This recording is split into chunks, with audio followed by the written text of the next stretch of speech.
Bismillahirrahmanirrahim.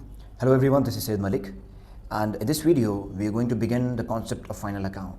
Let us understand this in very detailed manner. So what is final account? We all know that every business is concerned at the aim to earn a profit. Her business का मकसद मुनाफा profit कमाना है, right? So after performing all the business activities in the entire accounting period, that is 1 year, मतलब एक साल business चलाने के बाद बिजनेस के रिजल्ट्स आते हैं, या तो प्रॉफिट या तो लॉस, राइट? अब ये प्रॉफिट आया लॉस आया मालूम करने के लिए what the business organisation will do, it will prepare accounts, अलग अलग अकाउंट्स बनाना पड़ता, और फाइनेंशियल पोजीशन मालूम करने के लिए एक स्टेटमेंट बनाना पड़ता, कब? साल के आखिर में. So this is nothing but final accounts. अब we need to understand what are the phases of final account. Final account के कितने फेजेस हैं? If a business is a sole trader then it has only 2 phases. Number 1, trading account. Number 2, profit and loss account. And balance sheet is a statement to know the financial position of the business. अब ये financial position क्या है? That means at the present date the business is holding how many assets and liabilities. Liability किसको बोलते हैं? Business के खर्चे कितने हैं और बिजनेस के पास कितने एसेट्स हैं. एसेट किसको बोलेंगे हम? The things on which we claim our ownership. So this is nothing but final account, right? So let us begin the concept of trading account, जो कि फाइनल अकाउंट का फर्स्ट स्टेज रहता. It is the first stage in final account. It is prepared to find the gross profit और gross loss which is transfer to profit and loss account. ठीक है. अब पहला account क्या है? Trading account. Trading account में हम मालूम क्या करते हैं? ग्रॉस प्रॉफिट या ग्रॉस लॉस. ट्रेडिंग अकाउंट के आंसर को हम ग्रॉस प्रॉफिट या ग्रॉस लॉस बोलेंगे. अब ये आप फाइंड आउट कर लिए तो क्या करते हैं? ये ग्रॉस लॉस को हम या ग्रॉस प्रॉफिट को हम ट्रांसफ़र करते हैं किधर? प्रॉफिट एंड लॉस अकाउंट में. And what is the nature of trading account? ये एक नॉमिनल अकाउंट है. अब नॉमिनल अकाउंट में क्या रहता? Debit all expenses and losses, credit all incomes and gains. Now in trading account we only have to consider trading expenses and trading income. Trading expenses किसको बोलते हैं? The expenses related to goods. हर वो खर्चा goods के ऊपर हो रहा, वैसे खर्चों को ट्रेडिंग एक्सपेंसेस बोलते हैं. और हर वो खर्चा जो फैक्ट्री में हो रहा, तो इन सिंपल वर्ड्स गुड्स के ऊपर जो भी खर्चे हो रहे और फैक्ट्री में जो भी खर्चे हो रहे, वो खर्चों को ट्रेडिंग एक्सपेंसेस बोलते हैं, राइट? एंड ट्रेडिंग एक्सपेंसेस को ट्रेडिंग अकाउंट में हमेशा डेबिट साइड लिखना है. Then after that, on the credit side of trading account, we will write trading incomes. अब trading incomes है क्या? All the incomes related to goods and factory should be credited to trading account. Simple and easy. अगर आपको 2 marks में trading account पूछा, you can write any 4 points from this. Right? Now let us see the format of trading account. अब trading account का format क्या है? ये trading account का format है. इसकी एक हेडिंग आती है जो कि मैंडेटरी है. ट्रेडिंग अकाउंट ऑफ, ये क्या है? M/S, जिसको हम प्रोनाउंस क्या करेंगे? Message. This will be the first line. Trading account of message dash. Dash में क्या आएगा? बिजनेस का नाम. ठीक है. जो भी बिजनेस के हम फाइनल अकाउंट्स बना रहे हैं वो बिजनेस का नाम फर्स्ट लाइन के लास्ट डैश में आएगा. Trading account of message dash. And कौन सी डेट पे हमको बनाना है? वो डेट नीचे आएंगे सेकेंड लाइन में. So what will be the second line? For the year ending dash, right? Now this will be the heading of trading account and it should be in the middle. Done. Now after that, let us see the items which need to be considered on the debit side of trading account. अभी हम क्या देख लिए थे? Trading account के debit side हम क्या लिखते? हम लिखते all the expenses related to goods and expenses related to factory. Now these are the various items ये पूरे हमारे एक्सपेंडिचर है, इसीलिए हम इसको डेबिट साइड लिखेंगे। Similarly on the credit side we only have 2 items, एक है सेल, दूसरा है क्लोजिंग स्टॉक। अब सेल्स की एक्चुअल वैल्यू लेना रहता हमको, जिसमें से हम सेल्स रिटर्न लेस कर देते हैं। Now let us understand each and every item of trading account in detail. इसका मतलब क्या है, राइट, वो हम देखेंगे। Late us see the first is opening stock.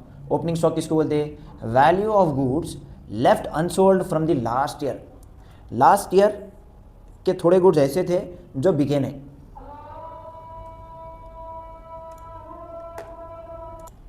जो गुड्स लास्ट ईयर बिके नहीं वो ये साल ओपनिंग हो जाते हैं हमारे लिए। तो last year closing stock will become the opening stock for the current year. Now let us see the purchases. The goods bought for resale. Goods बेचने के लिए हम जो खरीदे उसको हम परचेजेस बोलते हैं। ये हमारा एक्सपेंडिचर है और ये रिलेटेड टू गुड्स है, इसीलिए हम इसको ट्रेडिंग अकाउंट डेबिट साइड लिख रहे हैं।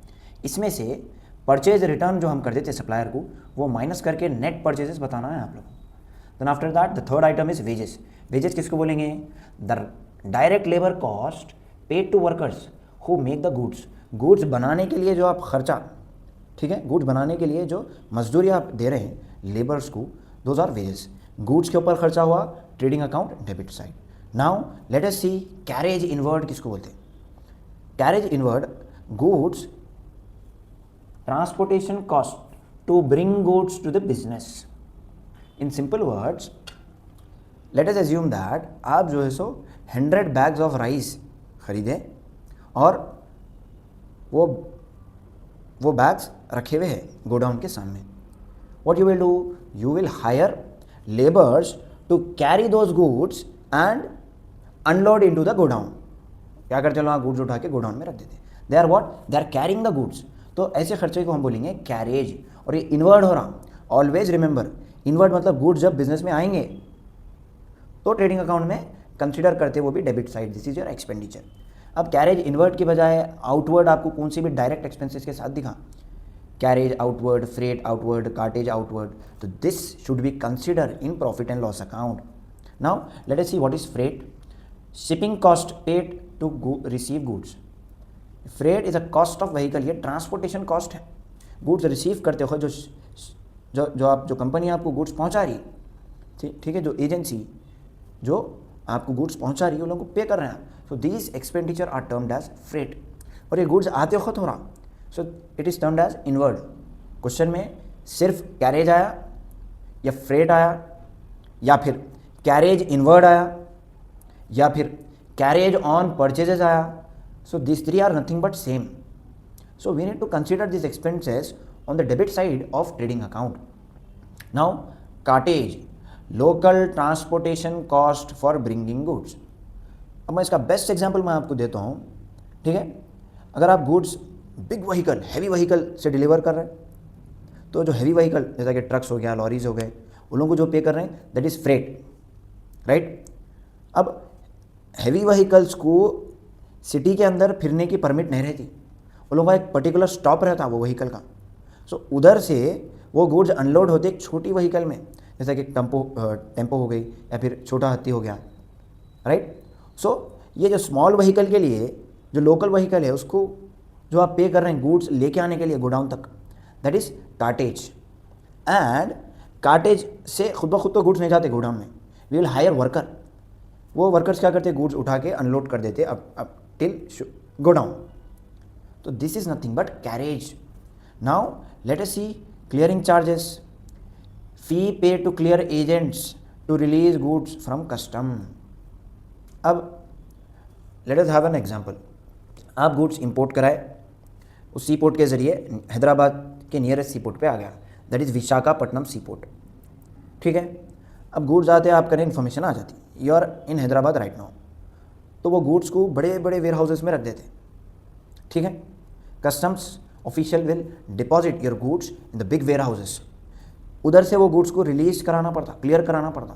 We need to pay few expenses to the customs authority, उसको बोलते clearing charges, right. Then after that अब ये दो एक्सपेंसेस को गौर से देखो, custom duty, import duty, custom duty, import duty. अब ड्यूटी बोल के किधर भी दिख गया ना, this is nothing but tax. और टैक्स किसके ऊपर होता? गुड्स के ऊपर होता। ड्यूटी बोल के दिखती है कि क्या आइडेंटिफाई करना है? This is tax on goods, और गुड्स का हर खर्चा trading account debit side record करना है आपको। What is octroi? Local tax paid when goods enter the city area. Octroi, entry tax, toll tax, जब आप गुड्स को दूसरे स्टेट से आपके स्टेट में ट्रांसफ़र करते तब ये सब पूरे टैक्सेस होते, right. And this taxes are this taxes should be paid on the value of good. Goods की वैल्यू पे आप ये टैक्सेस पे कर रहे हैं, ये और ये खर्चा गुड्स के ऊपर हुआ सो है, तो गुड्स का हर खर्चा ट्रेडिंग अकाउंट डेबिट साइड में आएगा, right. Then we will see coolie charges. अब ये कूली चार्जेस क्या है? Loading unloading goods. आप बाई ट्रेन विशाखापट्टनम गए समझो, एज अ सैम्पल आप गुड्स के थोड़े पीसेस अपने साथ रख लेते, ठीक है, और आप दैट इज़ हैवी, 100 किलो का है कम से कम, तो आप खुद उठा के तो नहीं लेके जाते। You will hire a coolie and you will pay to that person. तो जो कूली को आप चार्ज पे कर रहे हैं, those are coolie charges only up to the value of goods. सिर्फ गुड्स उठाने के लिए जो खर्चा आप कूली को दे रहे हैं वो भी हम खर्चा कंसीडर कर रहे हैं ट्रेडिंग अकाउंट में। भाई को गुड्स के ऊपर खर्चा हुआ, इसीलिए हम ट्रेडिंग अकाउंट में लिख रहे हैं उसको, right. Then after that let us see packing expenses. किसको पैक करते हैं आप? गुड्स को पैक करते हैं। कई के बाद से गुड्स डैमेज नहीं होना बोल के, the cost of packing goods to make them saleable a part of production cost, ठीक है। गुड्स अगर डैमेज हुए तो आप बेच ही नहीं सकते उसको, तो गुड्स बेचने के लिए अच्छी तरीके से गुड्स को पैक करना पड़ता। Those expenses will be the part of cost of goods, cost of production. तो इसीलिए हम इसको ट्रेडिंग अकाउंट में डेबिट साइड कंसीडर कर रहे हैं। नंबर 1 एक्सपेंडिचर है, नंबर 2 एक्सपेंडिचर गुड्स के ऊपर हुआ इसीलिए। Then after that trade expenses. Always remember, trade expenses अगर दिखा तो इमीडिएटली जर्नल एक्सपेंसेस सर्च करना क्वेश्चन में। अगर क्वेश्चन में जर्नल एक्सपेंसेस है तो ट्रेड एक्सपेंसेस ट्रेडिंग अकाउंट में लिखना है, नहीं तो लिखना नहीं है, right. And factory expenses, factory rent, factory insurance, factory lighting, factory का हर खर्चा trading account debit side consider करना है, ठीक है। इंश्योरेंस रहने दो, रेंट रहने दो, एक्सपेंसेस रहने दो, लाइटिंग होने दो। फैक्ट्री का हर खर्चा trading account debit side consider करना है। Always remember this. Power, motive power, ये क्या है? कोल, गैस, स्टीम, वाटर, फ्यूल, ये सब क्या है? अब ये खर्चे फैक्ट्री के खर्चे हैं। कैसा? Let us understand. अब आप मशीनरी जो यूज़ करते फॉर प्रोडक्शन, ठीक है, वो चालू होना बोले तो पावर का इस्तेमाल करना पड़ता। So what is the difference between power and electricity? Power का वोल्टेज बहुत ज़्यादा रहता और इलेक्ट्रिसिटी का वोल्टेज कम करना बहुत कम रहता, राइट। तो अगर आप मशीनरी, घर में जो इलेक्ट्रिसिटी रहती उसका वायर अगर आप उसमें कनेक्ट करें तो आपकी मशीनरी को रत्ती भर भी फ़र्क नहीं पड़ता, because it will be run on power. Power का वोल्टेज हाई रहता बट इलेक्ट्रिसिटी का वोल्टेज कम है, इसीलिए इलेक्ट्रिसिटी फैक्ट्री में यूज़ नहीं होती।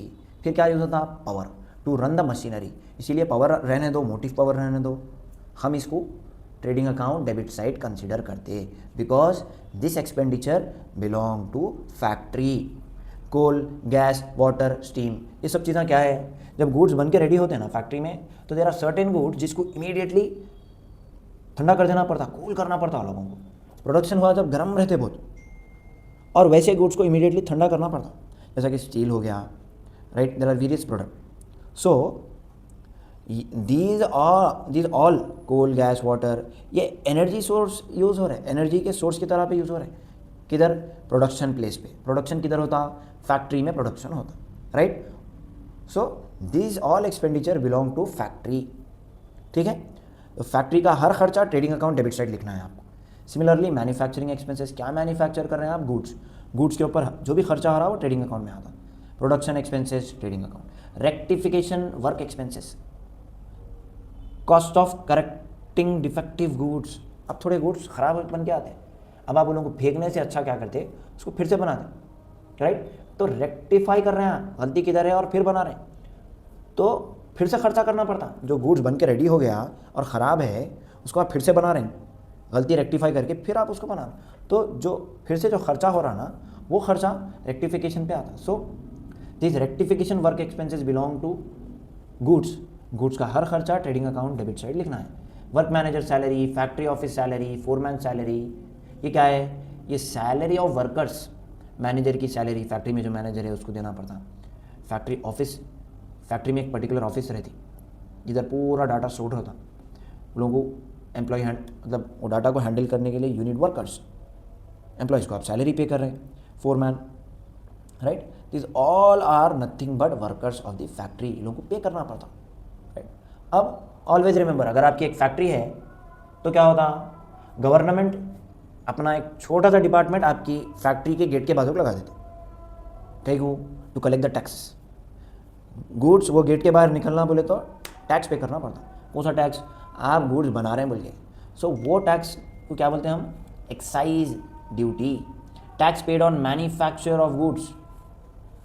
अब लास्ट आइटम जो है ग्रॉस प्रॉफिट रहता, ठीक है। ग्रॉस प्रॉफिट कैसा आता है इसका डिस्कशन हम बाद में करेंगे।